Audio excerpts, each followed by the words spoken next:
ኦሪት ዘሌዋውያን ምዕራፍ 13 እግዚአብሔር ሙሴንና አሮንን እንዲህ አላቸው። ማንኛውም ሰው በሰውነቱ ቆዳ ላይ እብጠት ወይም ችፍታ ወይም ቋቁቻ ቢወጣበትና ይህም ወደ ተላላፊ የቆዳ በሽታ የሚለወጥበት ከሆነ ወደ ካህኑ አሮን ወይም ካህናት ከሆኑት ልጆቹ ወደ አንዱ ያምጡት። ካህኑም በሰውየው ቆዳ ላይ ያለውን ቁስል ይመርምር። በቁስሉም በተበከለው አካባቢ ያለው ጠጉር ወደ ነጭነት ተለውጦ ቢያገኘውና ቦታው ጎድጉዶ ወደ ውስጥ ቢገባ ይህ ተላላፊ የቆዳ በሽታ ነው። ካህኑ መርምሮ ይህንን ባወቀ ጊዜ ሰውየው በአምልኮ ሥርዓት መሠረት ርኩስ መሆኑ ይገለጽ። በቆዳው ላይ ያለው ቋቁቻ ነጭ ሆኖ ቢታይ፣ ነገር ግን ከቆዳው በሽታ በታች ዘልቆ ባይገባና በቦታው ላይ የሚገኘው ጠጉር ወደ ነጭነት ባይለወጥ ካህኑ በሽታውን 7 ቀን ያግልለው። በሰባተኛው ቀን ካህኑ በሽተኛውን ይመርምረው። ቁስሉ ለውጥ ካላመጣና በቆዳው ላይ ካልተስፋፋ እንደገና 7 ቀን ያግልለው። በሰባተኛው ቀን ካህኑ እንደገና ይመርምረው። ቁስሉ ከከሰመና በቆዳው ላይ ካልተስፋፋ ካህኑ ሰውየው ንጹሕ መሆኑን ያስታውቅ። ቁስሉ ችፍታ እንጂ ሌላ አይደለም። ሰውየው ልብሱን ይጠብ፣ ንጹሕም ይሆናል። ራሱን ለካህን አሳይቶ መንጻቱ ከታወቀ በኋላ ችፍታው በቆዳው ላይ እየተስፋፋ ከሆነ እንደገና ካህኑ ፊት ይቅረብ። ካህኑ ይመርምረው። ችፍታውም በቆዳው ላይ ተስፋፍቶ ከተገኘ ካህኑ ሰውየው ርኩስ መሆኑን ያስታውቅ። ተላላፊ የቆዳ በሽታ ነው። ማንኛውም ሰው ተላላፊ የቆዳ በሽታ ከያዘው ወደ ካህኑ ያምጡት። ካህኑም ይመርምረው። በሰውነቱ ላይ ጠጉሩን ወደ ነጭነት የለወጠ ነጭ እባጭ ካለና በእብጠቱም ውስጥ ቀይ ሥጋ ቢታይ ስር የሰደደ የቆዳ በሽታ ነውና ሰውየው ርኩስ መሆኑን ካህኑ ያስታውቅ። ርኩስ መሆኑ ግልጽ ስለሆነ ሰውየውን አያገልግለው። ደዌው በአካላቱ ሁሉ ላይ በመውጣት በሽተኛውን ከራስ ጠጉር እስከ እግር ጥፍር ያለበሰው መሆኑን ካህኑ እስካየ ድረስ ካህኑ ይመርምረው። ደዌው የሰውየውን ሰውነት ሙሉ በሙሉ ሸፍኖት ከተገኘ ያ ሰው ንጹሕ መሆኑን ያስታውቅ። ሙሉ በሙሉ ነጭ ስለሆነ ንጹሕ ነው። ነገር ግን ቁስሉ አመርቅዞ ቀይ ሥጋ ቢታይ ርኩስ ይሁን። ካህኑም የተገለጠውን ቀይ ሥጋ በሚያይበት ጊዜ ርኩስ መሆኑን ያስታውቅ። ቀይ ሥጋ ርኩስ ስለሆነ ተላላፊ በሽታ ነው። ቀይ ሥጋ ተለውጦ ከነጣ ግን ወደ ካህኑ ይሂድ። ካህኑም ይመርምረው። ቁስሎቹን ወደ ነጭነት ተለውጠው ከተገኙ የታመመው ሰው ንጹሕ መሆኑን ካህኑ ያስታውቅ፣ ንጹሕም ይሆናል። አንድ ሰው በገላው ላይ እባጭ ወጥቶ ቢድን እባጩ በነበረበት ቦታ ላይም ነጭ እብጠት ወይም ነጣ ያለ ቀይ ቋቁቻ ቢታይ ካህኑ ዘንድ ይቅረብ። ካህኑም ይመርምረው። ከቆዳ በሽታ ዘልቆ የገባ ቢሆን በቦታውም ያለው ጠጉር ቢነጣ ሰውየውም ርኩስ መሆኑን ካህኑ ያስታውቅ። ነገር ግን ካህኑ በሚመረምርበት ጊዜ ነጭ ጠጉር በውስጡ ከሌለ ዘልቆ ካልገባና የከሰመ ቢሆን ካህኑ 7 ቀን ያገልግለው።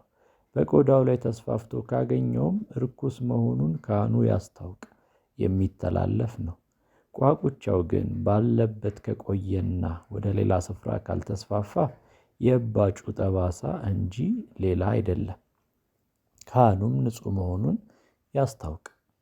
አንድ ሰው እሳት ቆዳውን ቢያቃጥለውና በተቃጠለው ስፍራ ላይ ነጣ ያለ ቀይ ወይም ነጭ ቋቁቻ ቢታይ ካህኑ ይመርምረው።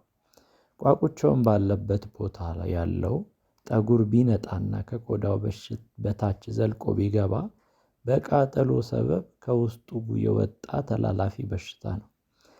ሰውየው ርኩስ መሆኑን ካህኑ ያስታውቅ። ተላላፊ የቆዳ በሽታ ነው። ነገር ግን ካህኑ በሚመረምርበት ጊዜ ነጭ ጠጉር የሌለበት ከቆዳው በታች ዘልቆ ያልገባና የከሰመ ቢሆን ካህኑ ሰውየውን 7 ቀን ያግልለው። በሰባተኛው ቀን ካህኑ ይመርምረው። በሽታው በቆዳ ላይ ተስፋፍቶ ቢያገኘው ሰውየው ርኩስ መሆኑን ካህኑ ያስታውቅ። ተላላፊ የቆዳ በሽታ ነው።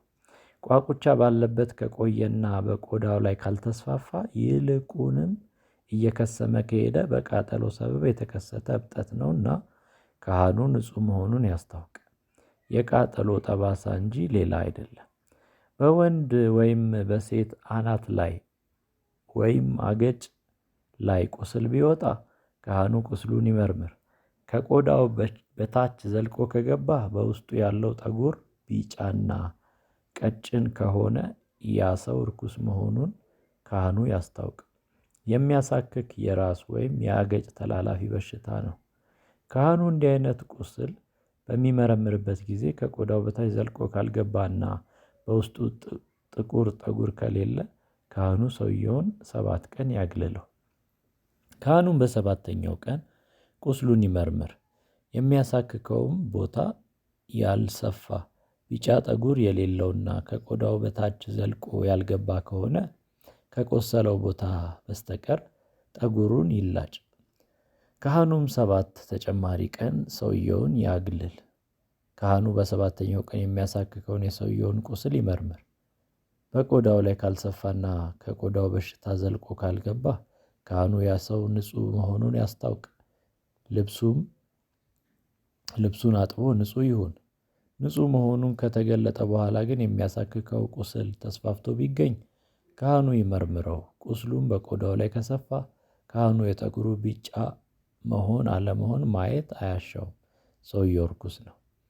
ነገር ግን ቁስሉ በካህኑ አመለካከት ለውጥ ያላሳየ ከሆነና በውስጡ ጥቁር ጠጉር ካበቀለ ቁስሉ ድኗል፣ ሰውየውም ነጽቷል። ካህኑም ንጹሕ መሆኑን ያስታውቅ። በወንድ ወይም በሴት ቆዳ ላይ ቋቁቻ ቢወጣ ካህኑ ይመርምራቸው። ቋቁቻው ዳለቻ ከሆነ በቆዳው ላይ የወጣ ጉዳት የማያስከትል ችፍታ ነው፣ ሰውየውም ንጹሕ ነው። አንድ ሰው የራሱን ጠጉር ከአናቱ አልቆ መላጣ ቢሆን ንጹሕ ነው። ጠጉሩ ከፊት ለፊት ተመልጦ ራሰ በራ ቢሆንም ንጹሕ ነው። ነገር ግን በመላጣው ወይም በበራው ላይ ነጣ ያለ ቀይ ቁስል ቢወጣበት ያ ከመላጣው ወይም ከበረሃው የወጣ ተላላፊ በሽታ ነው። ካህኑ ይመርምረው። መላጣውም ወይም በበራው ላይ ያበጠው ተላላፊ የቆዳ በሽታ የሚመስል ነጣ ያለ ቁስል ከሆነ ሰውየው ደዌ ያለበት ርኩስም ነው። በራሱ ላይ ካለው ቁስል የተነሳ ሰውየው ርኩስ መሆኑን ካህኑ ያስታውቅ። እንዲህ ያለ ተላላፊ በሽታ ያለበት ሰው የተቀደደ ልብስ ይልበስ፣ ጠጉሩንም ይግለጥ፣ እስከ አፍንጫውም ድረስ ተሸፍኖ ርኩስ ነኝ እያለ ይጩህ። ተላላፊ በሽታውም እስካለበት ጊዜ ድረስ ርኩስ ነው። ብቻውን ይቀመጥ፣ ከሰፈርም ውጪ ይኖር።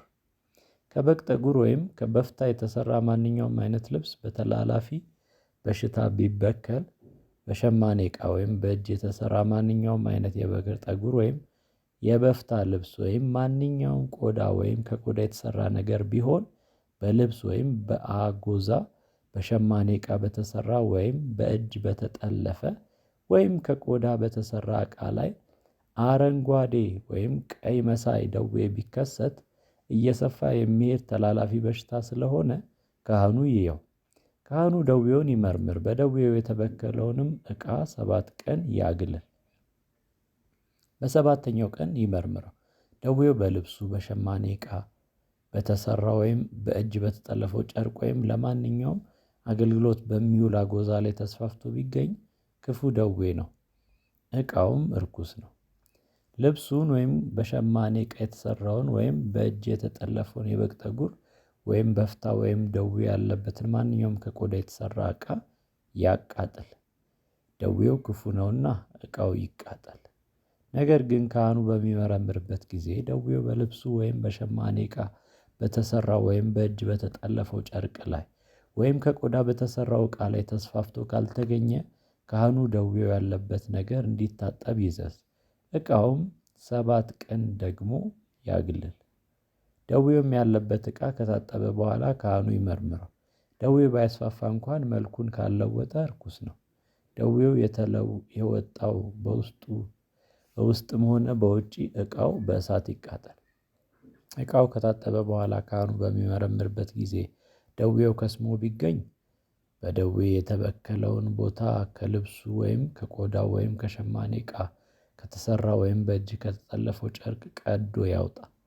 ነገር ግን ደዌው በልብሱ ወይም በሸማኔ ዕቃ በተሰራ ወይም በእጅ በተጠለፈው ጨርቅ ላይ ወይም ከቆዳ በተሰራው ዕቃ ላይ ቢታይ መስፋፋቱ ስለሆነ ደዌው ያለበት ማንኛውም ነገር በእሳት ይቃጠል። ታጥቦ ከደዌ የጠራ ልብስ ወይም በሸማኔ ዕቃ የተሰራ ወይም በእጅ የተጠለፈ ጨርቅ ወይም ከቆዳ የተሰራ ማንኛውም ዕቃ እንደገና ይታጠብ፣ ንጹሕም ይሆናል። ከበግ ጠጉር ወይም ከበፍታ የተሰራ ልብስ ወይም በሸማኔ ዕቃ የተሰራ ወይም በእጅ የተጠለፈ ጨርቅ ወይም ከቆዳ የተሰራ ማንኛውም ዕቃ በደዌ ቢበከል ንጹሕ ወይም እርኩስ መሆኑን ለማወቅ ሕጉ ይህ ነው።